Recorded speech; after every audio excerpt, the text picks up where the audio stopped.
Hi, I'm Dr. Revathi, Associate Professor in Physics, Department of H&S, Mlritm, Hyderabad. Today I'm going to discuss about the lasers. So, what are the contents inside the lasers? So, today I'm going to discuss about introduction, laser characteristics, and three main quantum processes involved in the lasers. So what is meant by laser? A laser is a photonic device that emits the electromagnetic radiation, and through this we will get the optical amplification by the process of the stimulated emission. So this is the main principle involved in the lasers. What is this stimulated emission and what are the characteristics of the lasers we will see. So here we have ordinary light and we have laser light. So what are the difference between the ordinary light and what is the difference between the laser light we will see. So first of all we will see the acronym of the laser. LASER. What is meant by LASER? So L means light, A means amplification, light amplification by stimulated emission of radiation. Light amplification by stimulated emission of lasers. So with the help of the stimulated emission, we are going to get the light amplification. So that means the intensity of the light signal is going to be amplified by the help of the this stimulated emission process. So next one, what are the characteristics of these lasers? What are the main properties of the lasers? So the main properties of the lasers are monochromaticity, directionality, coherence and intensity. So these four properties is going to differ the ordinary light. So what is monochromaticity, what is directionality, what is coherence and what is intensity we will see. So what is monochromaticity? So now we will compare both the laser light and the ordinary light. So here monochromatic, mono means single, chromatic means light. So that means the device which is going to emit single wavelength. Whereas for our ordinary light, we have multiple wavelengths. It is going to emit the radiation with multiple colors. That multiple colors consists of the different frequencies and different wavelengths. Whereas coming to our laser, it is having the single color. It is going to emit single color. So that's why we are going to call as a monochromatic. Monochromatic. If you see here monochromatic, it consists of a single color. Single color means each color is having their own wavelength and its own frequency. Here and the energy is also, if you see the energies, so the emitted wavelength is having the laser source is having the same energy, same frequency and same wavelength. Whereas our ordinary source, it is going to emit different wavelengths, different frequencies and different energies. So here we can call our ordinary light is polychromatic. Poly means many, whereas mono means single. So this is the one main property of the laser. Monochromatic means we are going to have the single wavelength, that means single color only. Mono, single color only. So and this monochromatic we can also do in practical also, that is wavelength, determination of wavelength of the laser light. With the help of this determination of the wavelength of the laser light experiment, we are going to check the property of the laser light. This is one of the property of the laser light. And see here, see with the help of the diagram we can understand easily. So this diagram is going to represent the ordinary light, whereas this diagram is going to represent the laser light.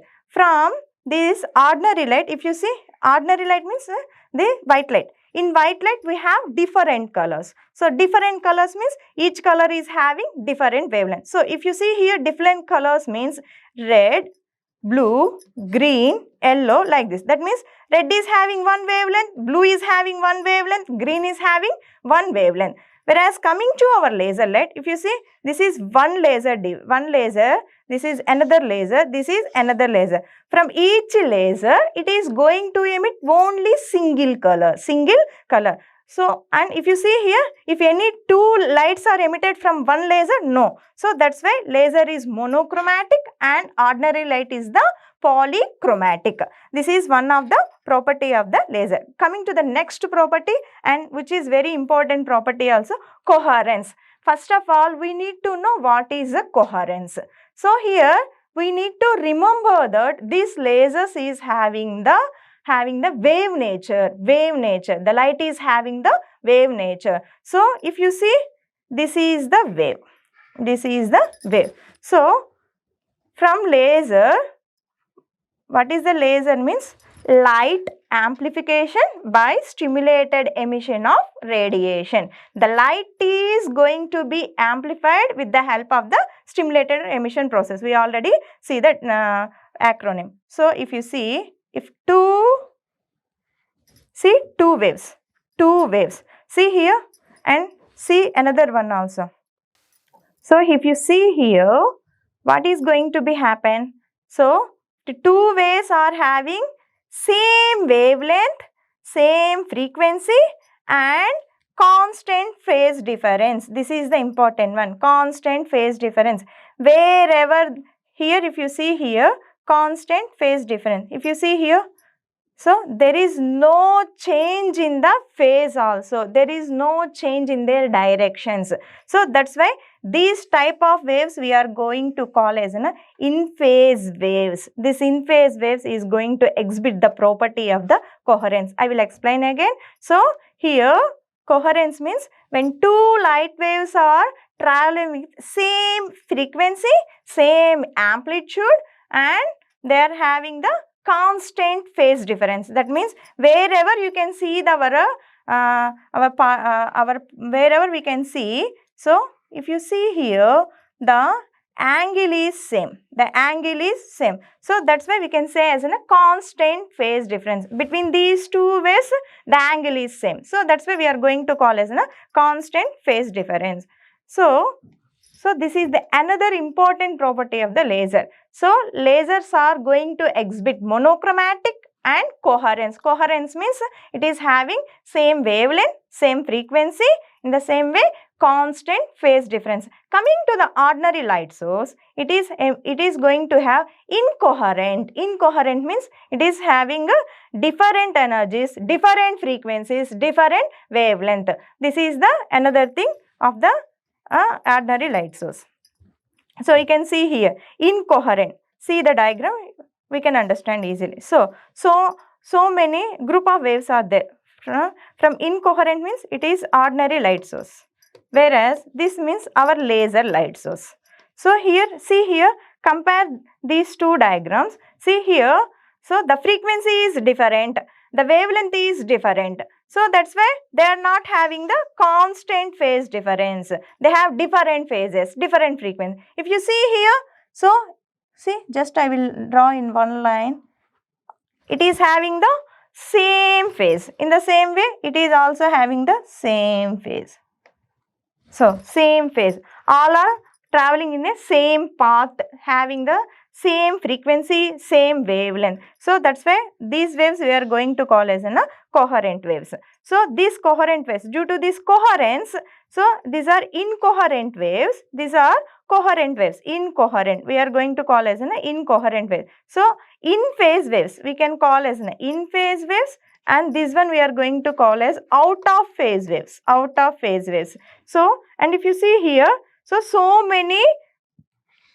many number of photons are emitted. So if you see, if all together combined, it is going to give the very intense signal. That means the light is going to be amplified. The light intensity is going to be amplified. This is the coherence. This is mean by the coherence. And coming to the next property of the laser, that is directionality. What is meant by directionality? So here directionality means the beam is well collimated and it is going to be travel over the long distances with less divergence.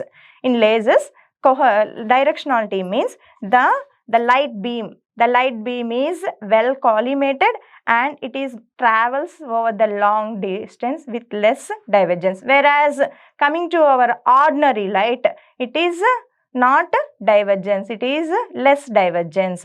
That means it is not traveling to the long distances, it is traveling to the shorter distances. So if you see the here diagram, so here if you see this diagram, see this is our ordinary light source. The ordinary light source is going to emit the radiation in all the directions, whereas our laser light source emit a direction in single direction.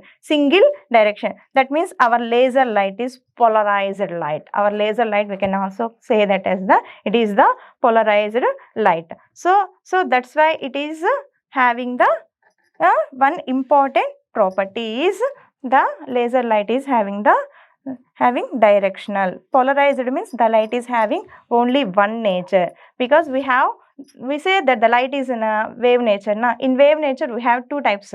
One is transverse nature and second one is the longitudinal nature. Whereas polarization means the light is having the transverse nature. So polarization means one-sidedness, only one, unique.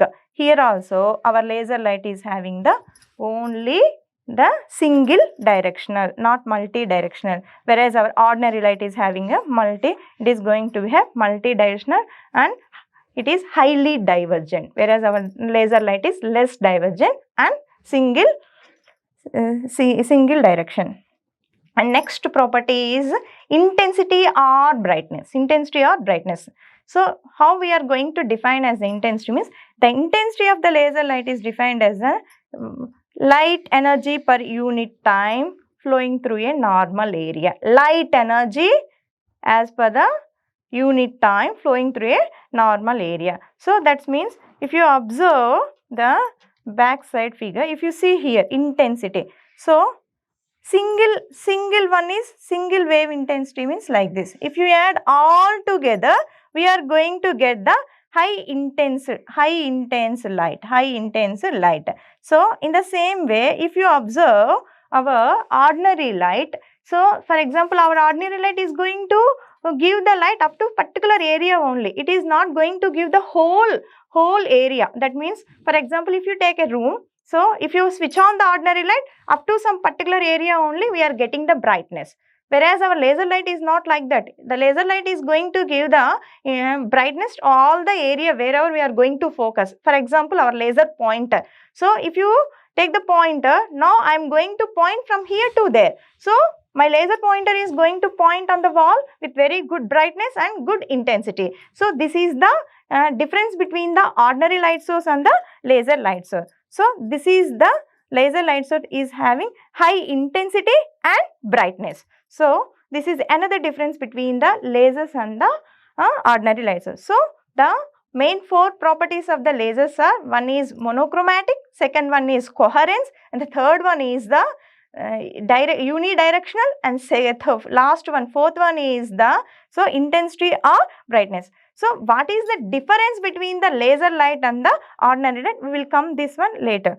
First we will go with next topic is interaction of radiation with matter. Interaction of radiation with matter. So here if you see interaction of radiation with matter are three quantum processes. So what is this three quantum processes? Okay. So what is the difference between the quantum and the classical? First we will know a little bit about this thing and we will move on to this topic. So here classical means classical means macro level. We are going to deal the properties of the macro level objects. Whereas quantum means we are going to deal the properties of the micro level object. And here quantum mechanical principles. All we are well known about the quantum mechanical principles. So this quantum mechanical principles means here first one is here dual nature. Here first one is the dual nature. So the matter waves.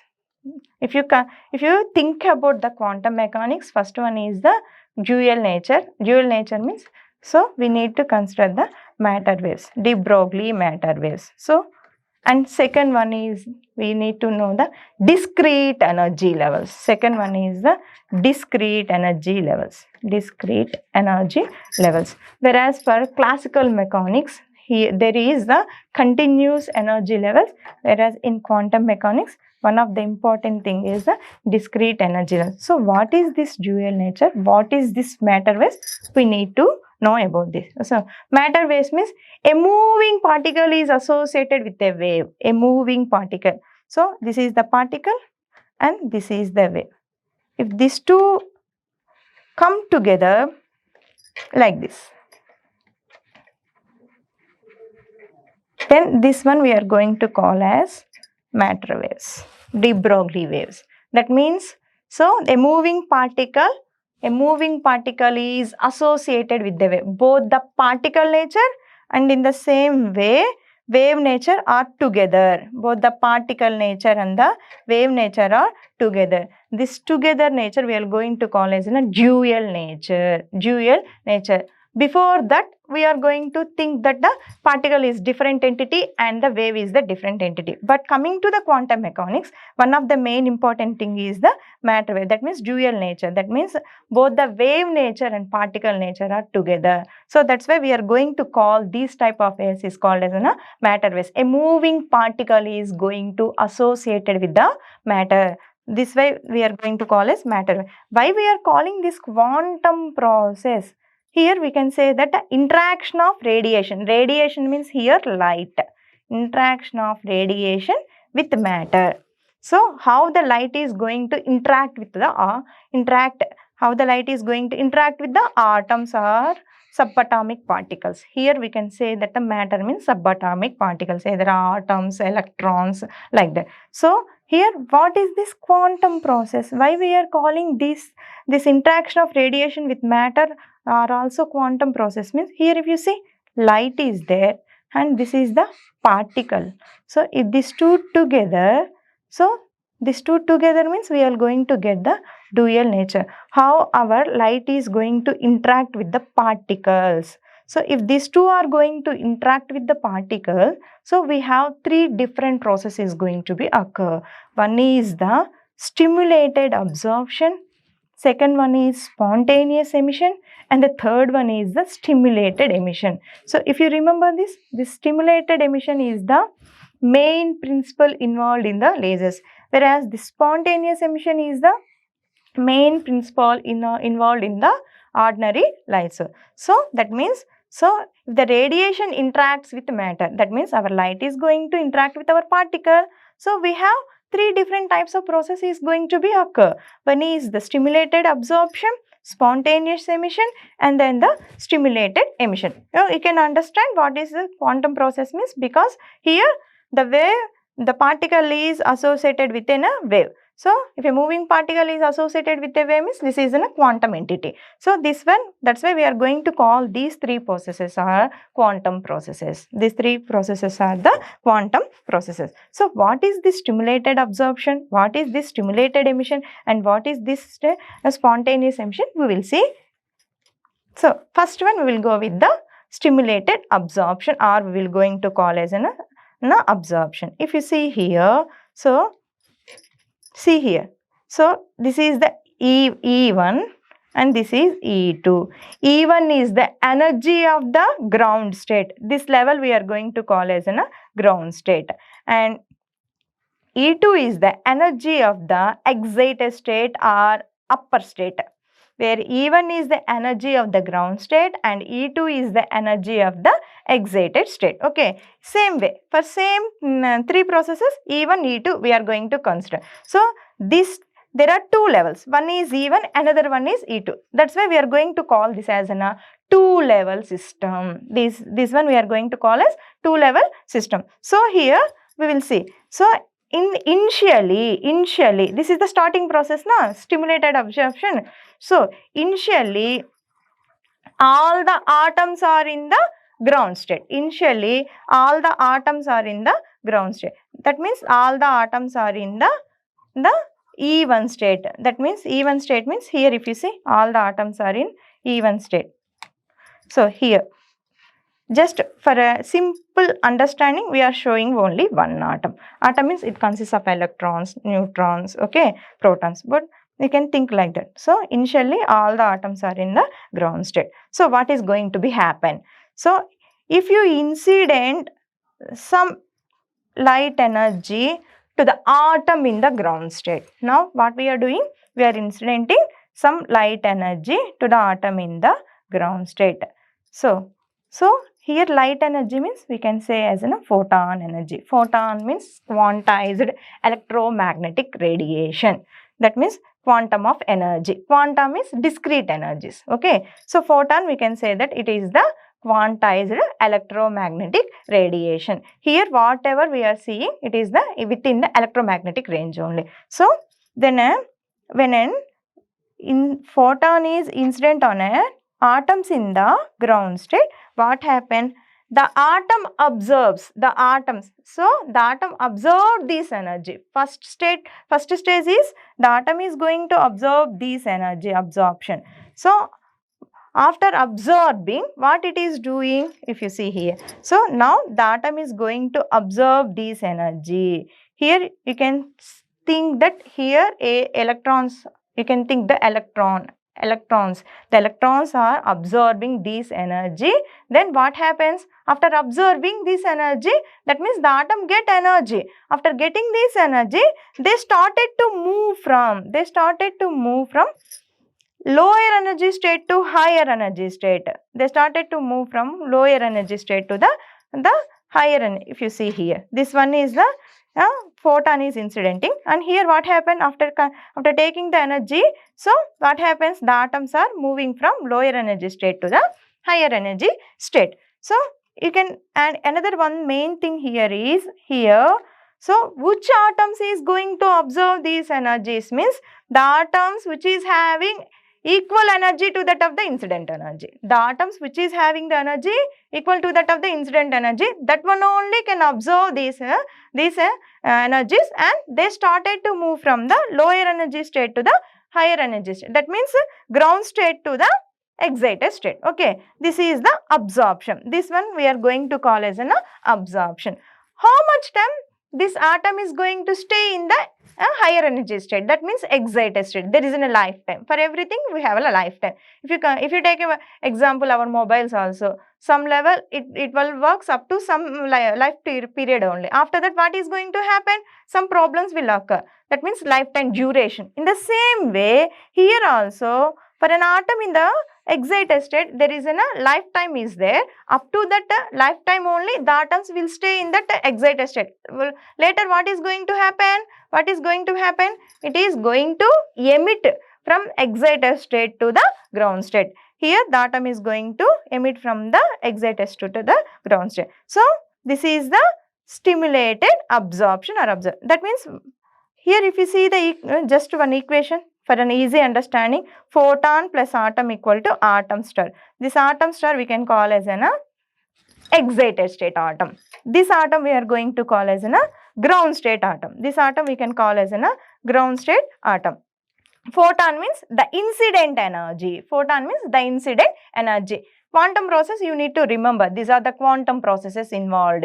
So here photon plus atom in the ground state, they combine together. What happens? So we will get the atom in the excited state due to the absorption. This is the first quantum process. And coming to the second quantum process, the second quantum process is the spontaneous emission. So what is this spontaneous emission? So in first process, what happens? After absorbing energy, the atoms are in the higher energy state. So next, what is happening? So here after the lifetime, what is the lifetime of the atoms in the excited state? Means the lifetime of the atoms in the excited state means 10 power minus 8 seconds. After this 10 power minus 8 seconds, what happens? The atom spontaneously comes to the ground state by emitting the photon energy. The atom spontaneously, after this 10 power minus 8 seconds, the atom in the excited state, what happens? It comes to the ground state by emitting the photon energy. That means without any external energy, this atom is going to be emit to the ground state. So if you see, atom star means excited state. Atom star equal to, what is the process involved? Means atom star equal to atom plus photon. This is the emitted photon, whereas earlier one is the incident photon energy, and this is the emitted photon. So spontaneously the atom is going to come to the ground state after its lifetime. So, this process we are going to call as a spontaneous emission. This is the second quantum process. We need to remember that here the atom is here, the photon energy means the difference between the energies of the ground state and the excited state. Here photon energy means you need to remember that the difference between the energies of the ground state and the excited state. So, E equal to E2 minus E1 equal to H nu. Here you can write it REG also. EEG also. Okay. Next one is stimulated emission. So, what is meant by stimulated emission? So, now coming to first process only. First process is stimulated absorption. What happens here? The atom is absorbing the energy and it is moving from the lower energy state to the higher energy. That means from ground state to the excited state. So, now the atom is in the excited state. So, now what is going to happen? Before 10 power minus 8 seconds, what is going to happen? Before 10 power minus 8 seconds, what happens? So, we are going to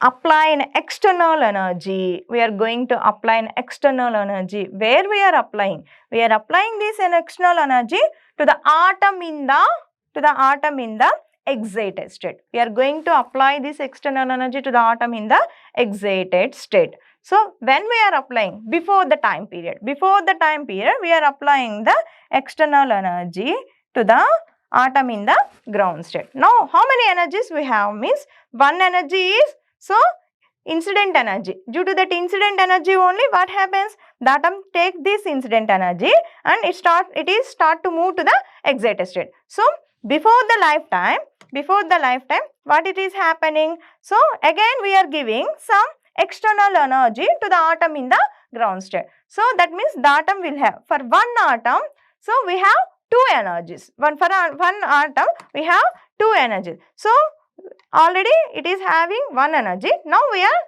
are supplying. That means we are applying another external energy. So, due to this another external energy, we have two energies are there for one atom. So, now what happens? So, after this, what happens? The atom immediately come to the ground state. The atom is going to come to the ground state by emitting the two photons. The atom is going to come to the ground state by emitting two photons. How we are getting two photons means one is our incident photon, second one is our externally applied photon. So, that means, this photon stimulates the atom and it is going to emit two photons. So, what happens?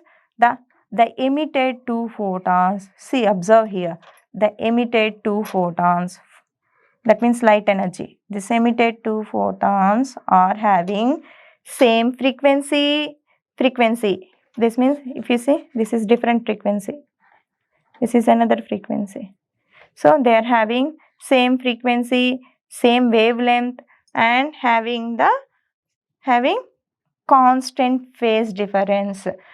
Constant, that means this emitted photon is going to follow the properties of the laser. The emitted photon is going to follow the properties means it is having same frequency, same wavelength, constant, that means coherence. It is following the property of coherence. And second one is more directionality. Third one is intensity or brightness. Fourth one is monochromatic, single color. So, that means this is the main process involved in the laser. For one atom, we are getting two photons. In the same way, for n number of atoms, we are getting multiple number of photons. That means the initial light is going to be intensified. The intensity of the signal is going to be high. So, that's why we are getting the amplification. The light is going to be amplified with the help of the stimulated emission process. That means here in stimulated emission means here we are getting for one atom two photons are emitted. So, here if you see the equation, photon plus atom star. That means where we are giving this photon means for the atom in the excited state. For the atom in the excited state. So what is the result we are getting? Atom.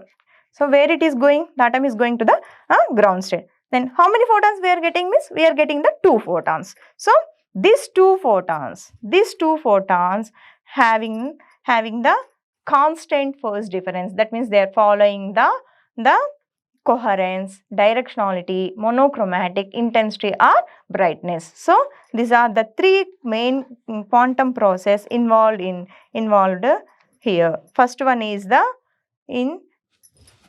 stimulated absorption, second one is spontaneous emission, and the third one is the stimulated emission. So now we will go with the difference between the stimulated emission and the spontaneous emission. So what is meant by stimulated emission? What is meant by spontaneous emission? So see here, what is meant by stimulated and spontaneous. So here, coming to this one, that means difference between the laser light and the ordinary light sources. Okay, so in laser light, we are getting single color. That means we are getting the monochromatic. Whereas in ordinary light source, we are having polychromatic. And second one is laser light is more directional. Whereas ordinary light source is, so it is non-divergence. Okay, it is less divergence, whereas laser light is more divergence. And laser light is having the property of coherence. Coherence means single wavelength, same frequency, and constant phase difference. Whereas ordinary light is having the non-coherent waves, incoherent waves. And in laser light, 2 photons are emitted. Whereas in ordinary light source, 1 photon is emitted. The laser light is more intense and bright, whereas ordinary light source is not that much intense, not too bright. So, and the laser light is more focused when compared to the ordinary light. So the main principle involved in the laser light is stimulated emission. Whereas in ordinary light, the main principle used in the ordinary light is the spontaneous emission process. Okay, so laser means light amplification by stimulated emission of radiation. The main properties of the laser is monochromatic, directionality, coherence, intensity or brightness, and the main 3 quantum processes involved in the lasers are the stimulated absorption, spontaneous emission, and the stimulated emission. So the stimulated emission is the main principle in the lasers. Quantum process means here we are having the interaction, because if you see, the light is going to interact with the matter. The light is going to interact with the particle. That's why if the moving particle is associated with the wave, means it is a quantum mechanical process. So, and here the energy levels are quantized. And we need to remember that the photon means, here the photon means the energy difference between the 2 levels. Here E1 is the excited state, E1 is the ground state, E2 is the excited state. Okay, these 2 energy differences, we are having the E2 minus E1 is equal to h nu, photon energy. Photon means quantized electromagnetic radiation. So in next class we will going with another continuous topic.